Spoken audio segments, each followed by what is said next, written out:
You didn't listen to the police officers. You were asking for trouble. What do you make of that assessment? I knew I wasn't getting pulled over lawfully, so I was fighting for my rights, really. Want to know why black Americans still don't trust the police? It looked bad from his perspective, didn't it, guys? It did. That little cell phone clip that he edited. This was a traffic stop, and then he's punched in the face at least twice during the course of this video.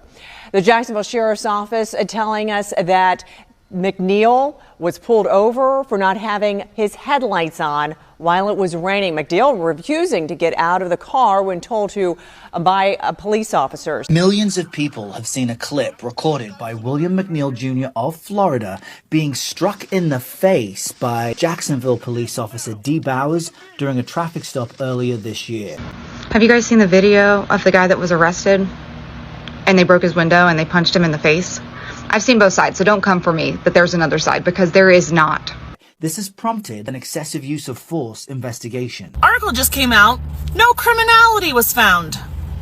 On Sunday, 22-year-old McNeil Jr. posted this video showing what happened when he was pulled over back on February 19th. In response, on Monday, the Jacksonville Sheriff's Office held a press conference and shared body cam video. We see Officer D. Bowers ask why McNeil opened his door. The reason why you're popping the door open like that? I don't have a window that works. Is there a reason that you're pulling me over?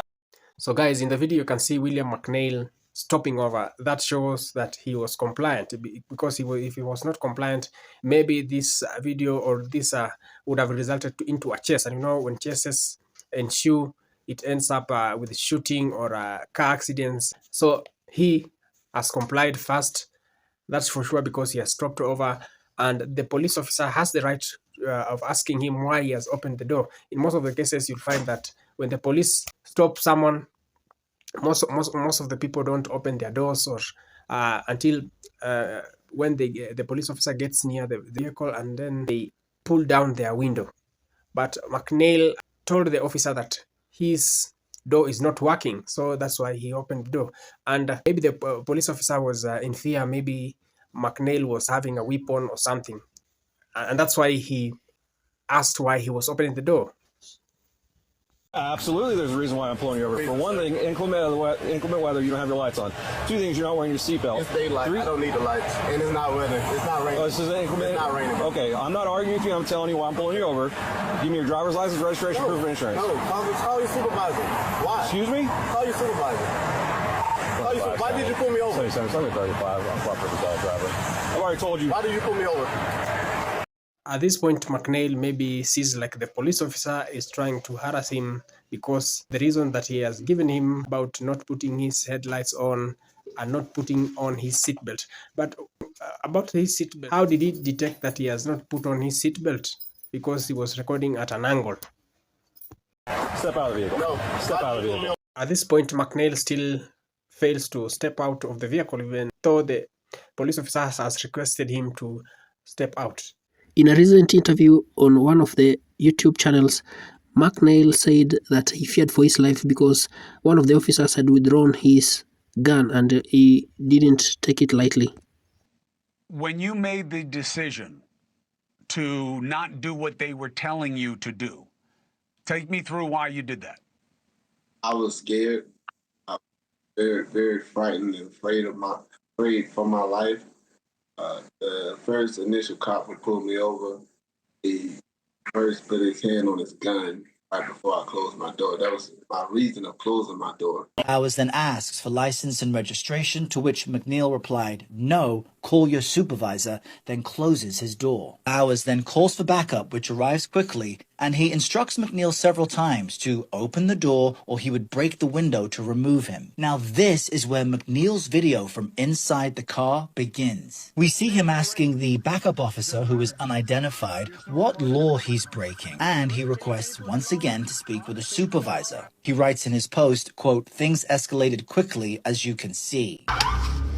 Can you call your supervisor? All right, go for it. Bowers can then be seen shattering McNeil's window, striking him in the face as he tells him to exit the vehicle.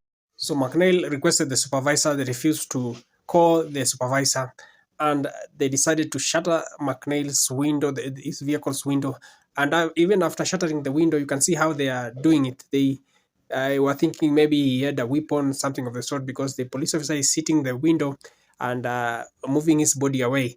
And after hitting the window, shattering the window, he looks into the vehicle.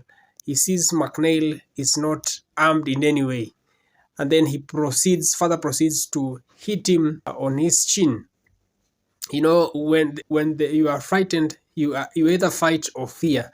But McNeil just remains calm. He doesn't fight. If he was having a weapon, this would have been the right moment for him to pick the weapon and try to defend himself. But he didn't do anything. He just remained calm before they pulled him out of the vehicle and further beat him before putting him down. McNeil raises his hand, says, "What is your reason, sir?" as he is forcibly removed. Bauer's body cam shows officers removing the seatbelt, forcing McNeil to the ground, and one using both hands on his head into the pavement. McNeil says he suffered a concussion, chipped tooth, and several lip stitches. Period. It doesn't matter what the circumstances are around it, whether it's right, whether it's wrong. It looks horrible, and I had to feel horrible. And I appreciate you wanting to talk about it. What would you say to the officers, William, if you had the chance to talk to them about what happened and why it happened? What do you want them to know? What I would say is they should be ashamed to carry the badge. No, they should be ashamed to be an officer, especially if they went under oath to serve and protect us as citizens. And they do this for years, since almost the beginning of their career. You know, I feel like they should be held accountable for their actions. The Jacksonville Sheriff's Office denies any wrongdoing, but says it is investigating this incident. Officer Bowers has been stripped of his duty as the investigation proceeds.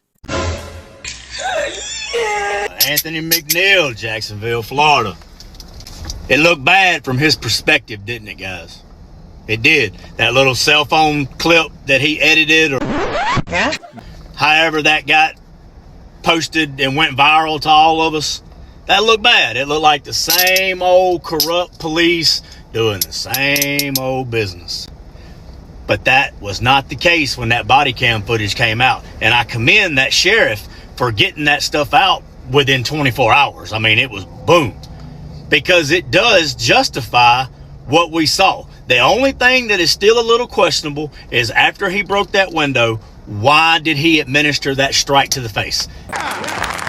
Now that we don't know, but they are saying something about a knife or something that he might have been reaching for. But what I can tell you is whenever that officer administered that strike to the face, he gained compliance that fast. Can you call your supervisor? All right, go for it.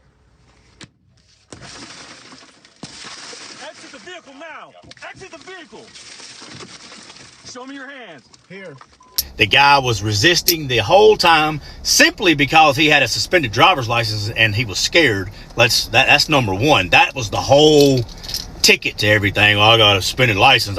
If I act a certain way, you know, maybe this officer will maybe I can bluff him or intimidate him, and whatever the case may be. I don't know what goes through people's heads whenever they do that. But as soon as he administered that strike to the face, his hands came up. Yeah, they still had to pull him out of the car. And when he got out of the car, he was still resisting. He said, I'm not getting on the ground. I'm not doing this, that, and the third. You have to comply with lawful orders, guys, if it's lawful. How are you going to actively hold somebody's hands behind their back, then hit them with a straight uppercut? Along with that, how are you going to put your hands on his face in general when he was not being aggressive at all and was literally just letting you ragdoll him around? I firmly believe in justice, and I firmly believe in people having a freedom of speech. And I firmly believe in having law enforcement as a presence of protection, but that was not protection. That was straight harassment and bullying. If this has not been dissolved, then it needs to be immediately, and there should be no question that every law enforcement officer in that interaction deserves to be fired and arrested for abuse of authority, assault and battery, domestic violence, and a hate crime, because I firmly believe that was a targeted incident. Shut up, everybody. Listen. They smashed his window Exit the vehicle now. and then punched him more than once in the face, and then ripped him out of the car. Because why? Because he wanted to speak to a supervisor. He calmly asked to speak to a supervisor after being pulled over for unknown reasons to him. Why did you pull me over? What's your reason, sir? What is your reason? And later being told that he didn't have his headlights on during bad weather. Got it. So the next time I hear any of you say, why don't they just comply? Why don't they just listen to the officers? He was. He did. And who cares if he didn't? They're clearly the criminals here, not him. He told him he was picking him up for his headlights not being on during the day. You could see clearly. He said that it was raining and he didn't have his seatbelt on. That's what we're pulling over people for. That's what we're breaking windows for. That's what we're punching people for. That's what we're arresting 22-year-old guys for because they didn't put their headlights on. They didn't have their windshield wipers on. Their seatbelt wasn't on. Are you serious? You guys know why he was arrested. We all know. And then the fact that he resisted, of course he did. They pulled him over for no reason whatsoever. And I'm sorry, I would have asked for a supervisor. Call your supervisor. Why did you pull me over? I would have been like, absolutely not. And I probably would have gotten away with it. I wouldn't have gotten punched in the face. And I know that, and so do you.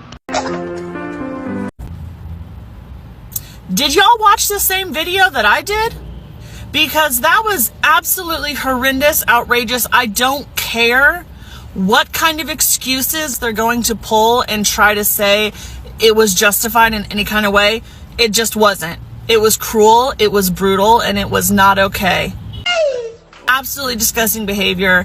This is why we say defund the police. This is why there are so many people who protest against the police because of brutality like this, and it is consistently against minorities, and it is a real problem in this country that needs to be addressed, and the sooner we do that, the faster this country can turn around. It's one of the biggest problems in our society today, in my opinion. And you going? I understand some people see this as racial profiling. I understand some people see it because of the color of the skin. But my point is, regardless of whether the guy is black, white, Asian, doesn't really matter. Those cops had no right to treat that guy like they did. You know what I mean? You break the window, you punch the guy immediately, then tell him to get out. Why not just tell him to get out and then giving chances to get out? He was asking questions. Continue. He was not even refusing. He was asking questions. Why are you pulling me out? Why this? Why that? He has the right to ask what is going on. And you're telling me that you don't have the patience? If you don't have the patience, you should not be a cop. One of the main things they teach at the academy is to de-escalate. If you don't have the patience, then you shouldn't be a cop. That's plain and simple. You need to learn how to de-escalate. So if tensions are high, bring it down. Don't escalate it. Don't let it go far where you have to act the way you act and do something like that. But regardless, what do you guys think is the reason the cops acted this way? Is it because of the color of his skin? And also, what should happen to the cop? Imagine sitting in your own car, the place where you feel safe. William McNeil Jr., just 22 years old, was behind the wheel in Jacksonville, Florida. It was February 19th, 2025, a calm evening which ended up in a chaotic way. He wasn't speeding. He didn't crash. He was allegedly driving without headlights and wasn't wearing a seatbelt. 2 minor violations, but what happened next? It wasn't minor at all. From William's own camera, you see a young man, calm, respectful, and clearly confused. He asks politely, "Can I speak with a supervisor, please?" No shouting, no threats, just simple requests for help. Then suddenly, there's movement. You hear the thud of fists against glass. The window smashes. Shards fly. The camera jacks. Officers are yelling. One of them, Officer Donald Bower, is seen punching William as he tries to shield his face. You hear William cry out, not fighting, not resisting, just trying to survive. And through it all, the camera keeps rolling, showing the inside of the car, his bloodied face, his trembling hands, and the fear in his eyes. Flip the angle. Now you are looking through the lens worn by the officers themselves. At first, the footage is standard. The officers approach the vehicle, speak to William, and ask him to step out. He calmly explains that he'd like to wait for a supervisor. But rather than de-escalating, things get tense fast. The officers give warnings. Then out of nowhere, they move in. One shouts, he's refusing. Another smashes the window. There's no attempt to pause or reason. No supervisor arrives. And what follows is deeply disturbing. Fists flying, William dragged out with his head down, blood staining his hoodie. The body cam captures one officer muttering, "We told him." But the footage reveals a young man who was never aggressive, only asking for help. What does this kind of an altercation or an encounter really mean? This isn't just two videos of the same event, it's two realities. One of a young black student trying to do the right thing, the other of authority figures escalating something that never had to become this violent. William was charged with resisting arrest without violence, but it's hard to watch those videos and not to ask, who really resisted justice that night? This guy is a biology student, a marching band member, a son, a friend, and a future scientist. And yet, in that one moment, all of that was reduced to bruises, stitches, and fear. Looking at the bigger picture, William's family and college community have stood behind him.